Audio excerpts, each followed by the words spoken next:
దేశ రాజధాని ఢిల్లీ మళ్లీ పొగమంచులో కూరుకుపోయింది. రాజధాని పరిసర ప్రాంతాలపై తెల్లటి పొగమంచు దట్టంగా పచ్చుకుపోవడంతో ట్రాఫిక్ జామ్లు, చూపు సమస్యలు, ప్రయాణికుల ఇబ్బందులు భారీగా పెరిగాయి. ఉదయం 6 గంటల సమయానికి కంటి ముందు కొన్ని మీటర్ల దూరం కూడా స్పష్టంగా కనిపించని స్థాయికి విజిబిలిటీ తగ్గిపోయిందని ఐఎండీ వెల్లడించింది. ఇక ఇందిరాగాంధీ విమానాశ్రయంలో పరిస్థితి మరింత క్లిష్టంగా మారింది. పొగమంచు కారణంగా 27 విమానాలు రద్దు, మరికొన్ని ఆలస్యంగా నడిచాయని ఇప్పటికే ఎయిర్పోర్ట్ అధికారులు తెలిపారు.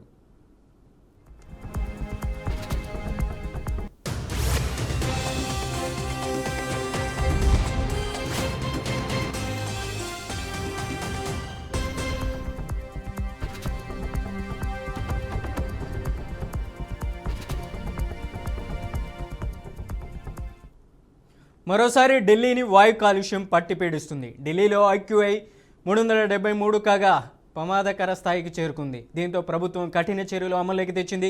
PUC లేకపోతే పెట్రోల్ స్టేషన్లో ఇంధనం ఇవ్వడం లేదు. దీంతో బంకుల వద్ద వాహనదారులు భారీగా క్యూ లైన్లో నిల్చుకున్నారు. అంతేకాక ఢిల్లీ బయట రిజిస్ట్రేషన్ ఉన్న BS6 ప్రమాణాలు పాటించని వాహనాల ప్రవేశాన్ని పూర్తిగా నిలిపివేశారు. సరిహద్దులో నిబంధనలను కఠినంగా అమలు చేసేందుకు ఢిల్లీ సరిహద్దుల వద్ద పోలీస్, రవాణా శాఖ బృందాలను మోహరించారు. ఈ కొత్త నిబంధనల వల్ల సుమారు 12 లక్షల వాహనాలు ప్రభావితమవునున్నట్లు అధికారులు అంచనా వేస్తున్నారు. రానున్న రోజుల్లో కూడా పరిస్థితి ఇలాగే కొనసాగే అవకాశం ఉందని వాతావరణ శాఖ భారత్లో పర్యాటక రంగాన్ని ప్రోత్సహించేందుకు కేంద్ర ప్రభుత్వం అనేక చర్యలు చేపడుతుంది. ఇందులో భాగంగా 171 దేశాల పౌరులకు 9 ఉప కేటగిరీల కింద ఈ వీసా సౌకర్యాన్ని అందిస్తున్నట్లు వెల్లడించింది. దేశంలోని 31 అంతర్జాతీయ విమానాశ్రయాలు, 6 ప్రధాన ఓడరేవుల ద్వారా ఈ సేవలు అందుబాటులో ఉన్నాయని కేంద్ర పర్యాటక సాంస్కృతిక శాఖ మంత్రి గజేందర్ సింగ్ షెకావత్ రాజ్యసభకు తెలిపారు. ఒక లిఖితపూర్వక సమాధానంతో ఆయన మాట్లాడుతూ పర్యాటక మౌలిక సదుపాయాల కల్పనకు ప్రభుత్వం కట్టుబడి ఉందని స్పష్టం చేశారు. స్వదేశ్ దర్శన్ 2.0 కింద 53 ప్రాజెక్టుల కోసం 2208.27 కోట్ల రూపాయలు మంజూరు చేసినట్లు పేర్కొన్నారు. అలాగే ఛాలెంజ్ బేస్డ్ డెస్టినేషన్ డెవలప్మెంట్ కార్యక్రమం కింద 36 ప్రాజెక్టులకు గాను 648.11 కోట్ల రూపాయలను కేటాయించినట్లు వివరించారు. ఈ నిధులను కేంద్రం విడుదల చేయగా సంబంధిత రాష్ట్రాలు, కేంద్రపాలిత ప్రాంతాల ఏజెన్సీలు ప్రాజెక్టులను అమలు చేస్తాయని తెలిపారు. పర్యాటక ప్రచారం కోసం ఇన్క్రెడిబుల్ ఇండియా డిజిటల్ పోర్టల్ను విస్తృతంగా వినియోగిస్తున్నామని మంత్రి చెప్పారు. ఇందులో భాగంగా ప్రపంచవ్యాప్తంగా ఉన్న ట్రావెల్ ఏజెంట్లు, టూర్ ఆపరేటర్ల కోసం అధిక నాణ్యత గల ఫోటోలు, వీడియోలు, బ్రోచర్లతో ఇన్క్రెడిబుల్ ఇండియా కంటెంట్ హబ్ను ప్రారంభించినట్లు పేర్కొన్నారు. దీనితో పాటు సోషల్ మీడియా, ప్రత్యేక కార్యక్రమాల ద్వారా కూడా భారత పర్యాటకాన్ని ప్రపంచానికి పరిచయం చేస్తున్నట్లు ఆయన వివరించారు.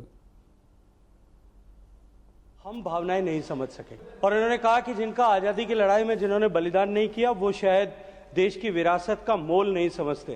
मैं माननीय सदस्य के जानकारी के लिए आपके माध्यम से बताना चाहता हूं, मैं उस परिवार से आता हूं जिस परिवार ने 1000 साल तक इस देश की संस्कृति और सभ्यता को रक्षा के लिए 22 पीढ़ियों ने कुर्बानी दी। मुझे लगता है कि ये प्रश्न मुझे पूछना चाहिए कि और उसके बाद में आजादी के बाद में भी अब तक लेकर के पिछले 70 साल में मेरे परिवार ने इस देश की सीमाओं की रक्षा के लिए लगातार जो है बलिदान किए। इससे आगे नहीं, वो मुझे कि व्यक्तिगत रूप से नहीं समझ पाएंगे ऐसा कहा, इसलिए मैं निवेदन करना चाहता हूं।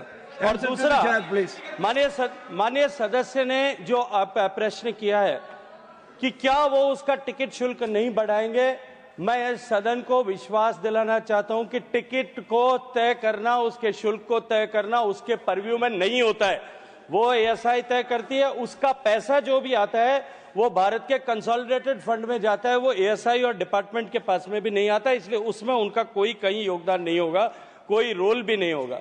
उनका रोल बहुत लिमिटेड है और limited up to the keep up, maintenance, cleanliness and management से ज़्यादा उनका कोई रोल नहीं होता, उनका किसी तरह का कोई योगदान नहीं होता। इससे आगे बढ़ करके भी अभी हमने एक SOP बना करके ऐसे मॉन्यूमेंट्स जहां जिनको हम कल्चर स्पेसेस बना सकें, कल्चरल लैंडस्केप पर उनका उपयोग हो सके, इस तरह का एक SOP बनाया है। उसमें एक पॉजिटिव लिस्ट बनाई है, कल्चरल प्रोग्राम्स किए जा सकते हैं, किस मॉन्यूमेंट पे किस तरह के प्रोग्राम्स किए जा सकते हैं, एग्जीबिशन की जा सकती है, वहाँ लिटरेरी फेस्टिवल किए जा सकते हैं, उन सब की व्यवस्था की है। लेकिन उसका भी जो शुल्क एकत्रित होगा वो डेडिकेटेड फंड में जाएगा और डेडिकेटेड फंड में आया हुआ पैसा भी केवल उस मॉन्यूमेंट के रख रखाव के अतिरिक्त एक भी पैसा वो व्यक्तिगत उपयोग में नहीं ले सकता। భారత్ దక్షిణాఫ్రికా టీ20 సిరీస్లో 4వ మ్యాచ్ పొగమంచుతో రద్దయింది. ఇప్పుడు అందరి చూపు సిరీస్ డిసైడర్ మ్యాచ్ పైనే ఉంది. ఆఖరి టీ20 మ్యాచ్ జరిగే అహ్మదాబాద్లో కూడా పొగమంచు ఉంటుందా అని ఫ్యాన్స్ టెన్షన్ పడుతున్నారు. ఇలాంటి సమయంలో వాతావరణ శాఖ మాత్రం ఆందోళన చెందాల్సిన అవసరం లేదంటుంది. మ్యాచ్కు అనుకూల వాతావరణం ఉంటుందని చెబుతుంది. ఈ కీలక మ్యాచ్ పైనే అందరి ఆశలు పెట్టుకున్నారు.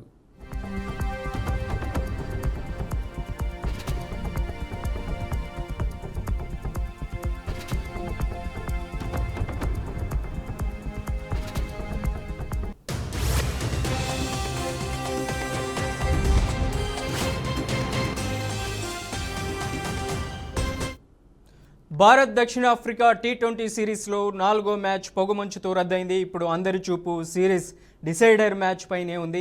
ఆఖరి టీ20 మ్యాచ్ జరిగే అహ్మదాబాద్లో కూడా పొగమంచు ఉంటుందా అని ఫ్యాన్స్ టెన్షన్ పడుతున్నారు. మరోవైపు ఇలాంటి సమయంలో వాతావరణ శాఖ మాత్రం ఆందోళన చెందాల్సిన అవసరం లేదంటుంది.